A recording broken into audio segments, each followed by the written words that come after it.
If you want to be a good editor, having knowledge about media management is super important. Hi, my name is Maya, and in this video from Hub, I'm going to show you how to properly manage your footage in Premiere Pro. I'm going to show you how to organize yourself in Premiere Pro, creating search bins, labels, markers, and more. First thing you want to do is to have a really good and simple file structure when editing. We have actually made one for you that you can download together with this video. Let's have a look at it. So this is the editing file structure that we made for you. So we have a few folders that we can have a look at. The first one is assets. In the assets folder, you can add stuff as graphics, logos, pictures, and more. The next folder is audio.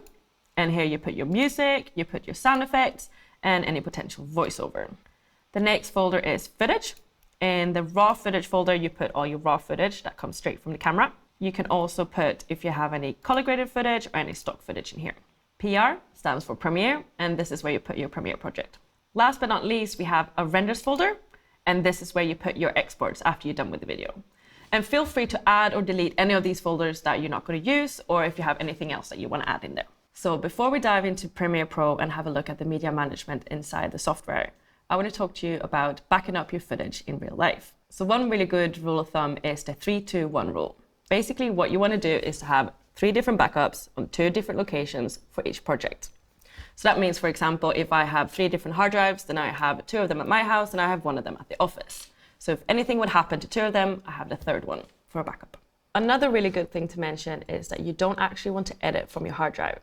Your hard drive has quite a slow transfer speed, so it's a lot better to edit from an SSD or to edit straight from your computer if you have enough space to put all your footage there. What you can do after you finish with the project, you take your entire editing structure folder and you transfer that to a hard drive for long-term storage. And this is also really good, say you're several editors working on the same project, then you have all the footage in the same place. And it's easy for Premiere to link the footage to the folder structure that you have. The first thing that we want to do is that we want to go to our projects tab, where we can find all of our footage. As you can see here, we have the footage that we already have in our file structure.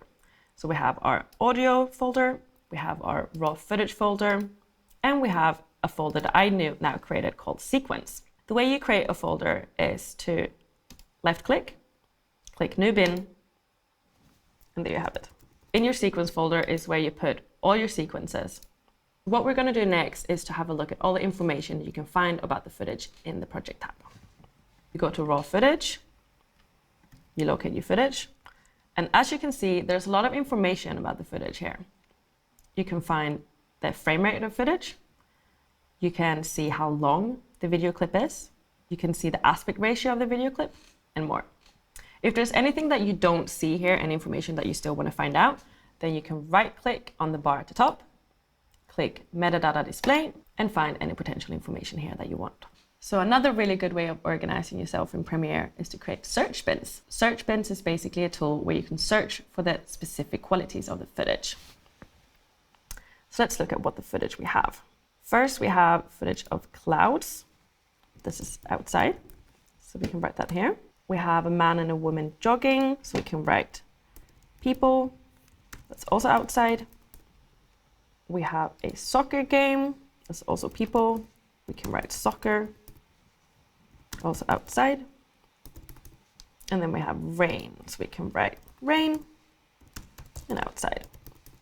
And you can write anything that you want here, from what cast you have, if you're inside or outside, what type of shot it is, if it's a close-up or a mid-shot, basically however you want to organize your footage.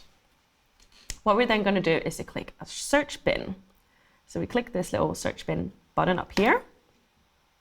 We go to find and we write our description words. So let's start with outside, press OK. And all of a sudden we have a bin with the footage and the clips that I've labeled outside. If we do another one, we can do people. And here we have another search bin with footage called people. If you have a long clip, but you only want to select sections of it, then a really good way to do this is to create subclips. What you do is that you double click on a clip, so it opens up in the source monitor. You then want to select the section that you like. You can do so by clicking I for in and O for out. So I selected the section that I like the most, and then I click Command on Mac or Control on Windows. I hold the footage and I pull it down into my project tab. You then get this little tab called Make Subclip. I leave this box unticked and I press OK. You can then see that I have a little subclip here. And you know it's a subclip because it has the little lines on the side of it, on the symbol. If you double click that, it is just a section that I picked. Another really good way of organizing your footage in Premiere is to add some labels. Labels is basically different colors that you can add to your clips. You do this by right-clicking on a clip, scroll down to Labels, and select a color. If you then pull this clip into the timeline, you can see that that clip has that color as well. This is really helpful, say, if you're editing an interview and you have the interview footage at the bottom and you have some B-roll and inserts on top. You can then see that you have a different footage on a different level. This is a really good way to distinguish your shots. Say you're swapping to another scene, or if you have some B-roll from another day, then that can be labeled with another color. For example, here, we have a footage of the girls in the lilac, and then we have people running in pink. The next thing that we're going to look at is markers. Markers is a really good thing to use if you're in the actual timeline. Say I'm editing this video here, and I want to remember to add an effect to this clip, but I want to do it later. I can then press M on my keyboard, and a little marker comes up. If I press M again while my player head is on the exact same frame, then I get this little box coming up. I can name this Remember to Add Effect, and I can put this in another color so it's a bit easier to see, and I press OK. One thing that's really good to know is that you can put a marker on the timeline, but you can also put a marker specifically on the piece of footage. So what you then do, mark the footage, you press M again, and you can put a little marker here. Maybe change footage. So this is really good if you want to maybe make chapter dividements, or if you want to write a little to-do list to yourself in your timeline, stuff that you can remember to later. If you put a marker on a clip, it moves with the clip. But if you put a marker on the timeline, it stays there, whatever you do with the rest of the clips. Last but not least, proxies. Proxies is super important if you're going to edit with larger files. Basically, what a proxy is that it's a smaller, replicated version of your big file. Let's say you have quite a slow computer and you can't really play back your footage. Then it's really good to create some proxies. You basically create a smaller copy of your footage, and then your computer can play it back in real time when you're editing. I'm going to show you how to make proxies in Premiere. So there's a few different ways to create proxies, but my favorite way of doing it is that you go into your footage folder in Premiere, you right-click, scroll down, go to the Proxy tab, and click Create Proxies. What's good to know is that you actually create proxies in another program separate to Premiere. This program is called Media Encoder. So Media Encoder and Premiere, they work seamlessly together. So if you have Premiere, you also have Media Encoder.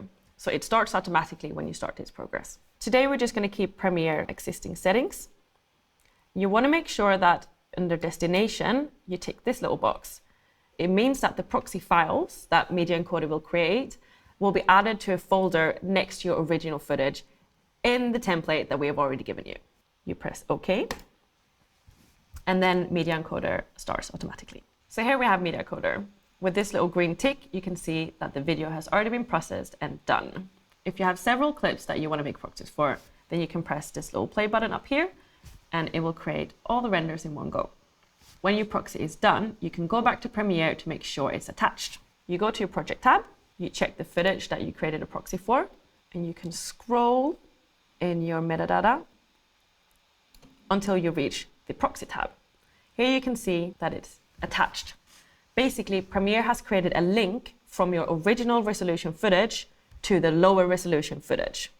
One thing that's really important now when you edit is to tell Premiere that you want to edit with the proxies. I'll show you how to do that. Let's pull this footage into a new sequence. Here you have your cloud footage.